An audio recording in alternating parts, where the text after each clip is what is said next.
Assalomu alaykum hurmatli kuzatuvchilar. Biz oldingi darsda shart operatorlar haqida gaplashgan edik.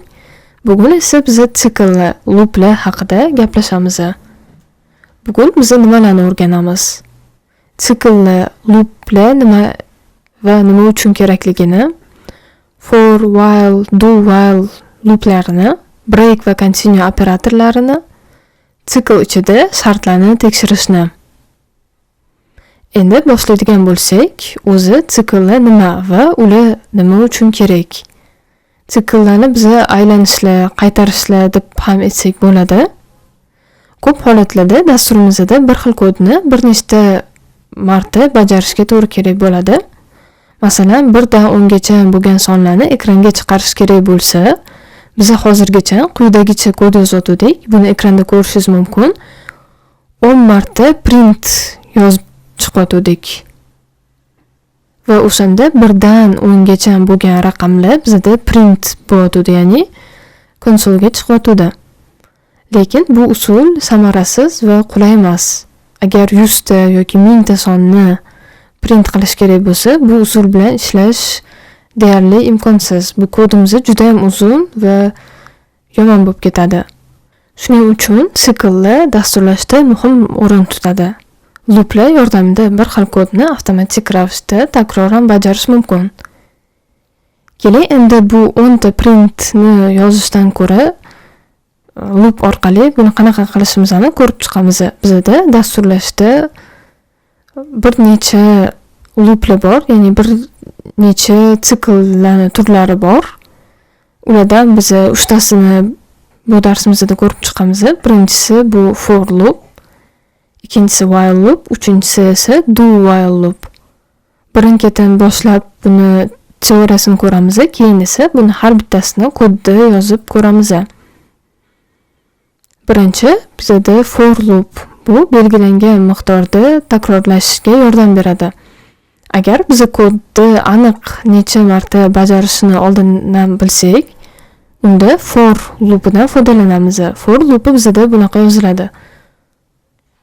For yozib, ikkita qavs ichiga boshlang'ich nuqtani kiritamiz. Int id barobar 1. Id kichkina yoki teng 10. I plus plus, ya'ni har loop aylanganda I sonini 1 ga ko'paytirib qo'shib chiqish kerak bo'ladi. Va bu for loopimizning ichida I ni print qilamiz, ya'ni bu 1 bo'ladi, keyin 2, keyin 3, keyin 4 va 10 gacha boradi. Bu oldingi slaydimizda 10 marta print yozgan bilan teng bo'ladi. I'imiz 11 ga teng bo'lganida bu loopimiz ishlamaydi. Chunki biz bu yoqda shart qo'ygan edik. I'imiz kichkina yoki teng 10 bo'lishi kerak deb. For loop asosan aniq takrorlanishlar uchun ishlatiladi. Masalan, 100 marta xabar chiqarish yoki ro'yxatdagi barcha elementlarni ko'rib chiqish uchun. While loop oldindan noma'lum takrorlanishlar uchun ishlatiladi. Agar sikl qachon tugashi oldindan aniq bo'lmasa, while siklidan foydalanamiz. Masalan, foydalanuvchi stop deb yozmaguncha ekranga ma'lumot chiqishi kerak bo'lsa. Bu yerda while loopimiz qanaqa yozilishi ko'rsatilgan. Boya for loop orqali 10 marta print qilishi amalga oshirgan bo'lsak, while loop orqali ham shuni qilishimiz mumkin. Mana bu yerda shartimiz i'imiz 10 ga teng bo'lmaguncha 10 ga teng yoki katta bo'lmaguncha qadar ishlashda davom etadi, ya'ni print bo'laveradi. Bu while loopda biz o'zi bunaqa yozilmaydi. Ya'ni bunaqa holat 10 marta print qilish kerak bo'ladigan bo'lsa, for loopdan foydalaniladi. Lekin bu faqatgina ko'rsatish. Buni bunaqasiga aytishimiz mumkin-da. While parolni to'g'ri kiritmasa, xato ko'rsatilsin deydi. Xato ko'rsatilgandan keyin parolni qayta kiritish boshlanadi. Agar to'g'ri kiritsa, bu while loop ichiga kirmaydi.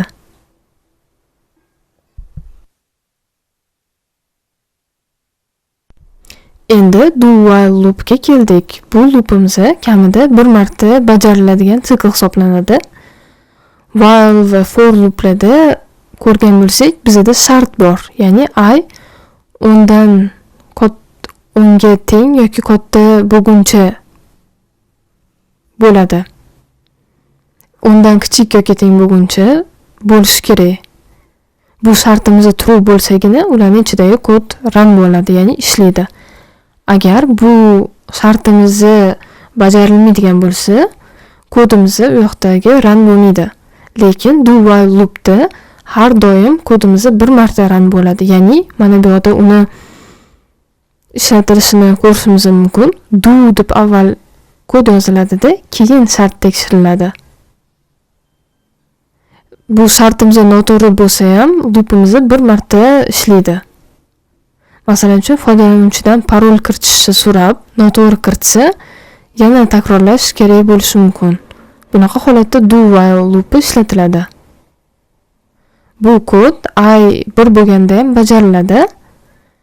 Keyin shart tekshiriladi. Agar shart bajarilsa, yana takrorlanaveradi. Bu yerda hozir o'sha 10 marta 1 dan 10 gacha bo'lgan sonlarni print qilish yozilgan. Lekin do while loop bizda boshqacha ishlatiladi o'zi aslida. Break va continue operatorlari ba'zida siklni oldindan to'xtatish yoki ba'zi takrorlanishlarni o'tkazib yuborish kerak bo'ladigan holatlar bo'ladi. Bunaqa holatlarda break va continue operatorlardan foydalaniladi. Breakni ishlatsa, bu loopdan umuman chiqib ketadi, ya'ni to'xtatadi. Boyagi for loopimizni ko'radigan bo'lsak, o'rtasida break deb yozsa, loopimiz to'xtaydi. Continue'ni ishlatganda esa ba'zi holatlarda o'sha kodimiz ishlamaydi. Break ya'ni siklni butunlay to'xtatadi, continue esa joriy iteratsiyani tashlab ketadi, ya'ni keyingisiga o'tadi. Mana bu slaydlarimizda break operatorini ko'rishimiz mumkin. Boyagi for loopimiz bu yerda shart qo'shildi endi. I'imiz 5 ga teng bo'lsa, to'xtat deyapti va bu yerda print bo'layotgan narsalarni ko'rishimiz mumkin. 1, 2, 3, 4. Bu for loopimiz ishlayapti-da, 5 i'imiz 5 ga teng bo'lganda bu shartimiz to'g'ri bo'lyapti va ichidagi kod run bo'lyapti, break bo'lyapti. Bu loopimiz to'xtayapti. Printga yetib kelmayapti. O'shaning uchun faqatgina 1, 2, 3, 4 print bo'lgan. Endi continue operatorini ko'radigan bo'lsak, xuddi boyagi for loop, bu yerda endi i'imiz 5 ga teng bo'lsa, continue deb yozilgan. Bu iteratsiyani, ya'ni bu aylanishni to'xtatganda qolganiga davom etavergin degan. Va bu yerda print bo'layotgan narsani ko'rsak, 1, 2, 3, 4, 5 tashlab ketilgan, 6, 7, 8, 9, 10. Bu yerda 5 chiqarilmagan, chunki continue operatori shu iteratsiyani tashlab keyingisiga davom etadi. Kerak endi bu o'rgangan narsalarimizni kod orqali tekshirib ko'ramiz. Mana bizda looplarimiz for, while, do while loop, break va continue. Hozir birma-bir ularni ko'rib chiqamiz. Mana i'imiz 10 gacha bo'lguncha print qilgan dedik. Buni 5 qilib o'zgartirsak, 5 gacha bo'lgan sonlar print bo'ladi. Boshlang'ich sonimizni o'zgartirishimiz mumkin, 3 qilishimiz mumkin. 3 qilsak, 3 dan 5 gacha bo'lgan sonda print bo'lyapti. Buni 1 qilib, oxirgisini 10 qilsak-da, har safar 1 ga oshmasin, har safar 2 qo'shilsin desak, bunaqa qilsak bo'ladi.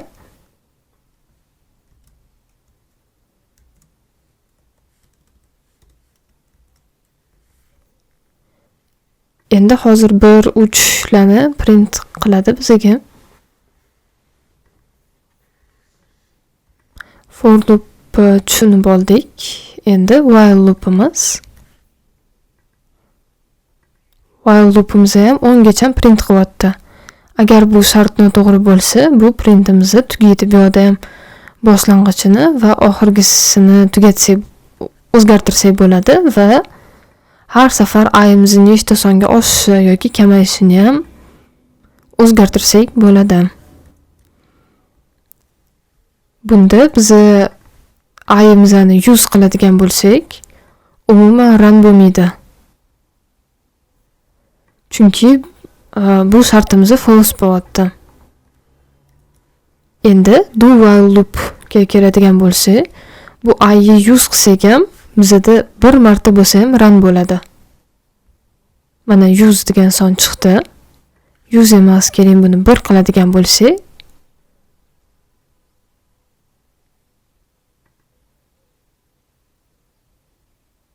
birdan 10 gacha bo'lgan sonlar print bo'ldi. While loop bilan do while loopni tushunib oldingiz degan umiddaman. Break ga kelsak, mana for loopimiz yozilgan. Birdan 10 gacha davom etsin degan va u 5 ga teng bo'lsa break qilib chiqarib yuboramiz. Break shunaqa ishlaydi. 4 ga teng bo'lsa chiqib ketsin deb yozsak ham bo'ladi. Unda 1, 2, 3 sonlari bizga chiqadi. Continue esa bizda boshqacha ishlaydi.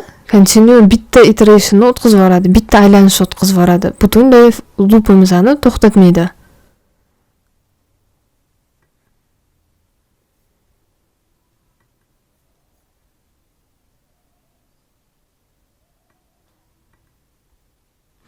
Mana ayimiz 1 dan 10 gacha bo'lsin dedik va 5 ga teng bo'lganda chiqib ketgan dedik. Ya'ni continue yozilgandan keyin bu yerdagi kod ishlamasdan bu yerdan chiqib ketadi va keyingi aylanishlarga kiradi. Mana bu yerda ko'rishimiz mumkin. 1, 2, 3, 4, 5 tushib ketgan. 6, 7, 8, 9, 10 print bo'lgan. Mustaqil vazifa 1 dan 100 gacha bo'lgan sonlardan faqat juftlarini ekranga chiqaruvchi dastur yozing. Biz oldingi darslarda integer juft yoki juft emasligini qanaqasi tekshirishni ko'rgan edik. Bu nuqta is even orqali tekshirsak bo'ladi. Umid qilamanki, siz mustaqil vazifani o'zingiz bajardingiz va uni tekshirmoqchisiz. Agar bajara olmagan bo'lsangiz ham xafa bo'lmang. Mana birgalikda uni ko'rib chiqamiz. Bu yerda for loop ochdik. I ga 1 berdik, ya'ni 1 dan boshlanyapti. 100 gacha bo'lyapti va ichkarida tekshiramiz. Agar ayimiz even bo'ladigan bo'lsa, ya'ni juft bo'ladigan bo'lsa, uni print qilgan deymiz va mana ko'rib turibmizki 2, 4, 6 va hamma 1 va 100 oralig'idagi juft sonlar print bo'lgan. Bugun sikllar orqali kodimizni qanaqa avtomatlashtirish mumkinligini o'rganib oldik. Dasturlashda takrorli ishlarni qo'lda bajarish emas, to'g'ri vositalarni qo'llash muhim. Har bir yangi bilim sizni haqiqiy dasturchi bo'lish sari yaqinlashtiradi. Davom eting, mashq qiling va hech qachon taslim bo'lmang. Keyingi darslarda ko'rishguncha.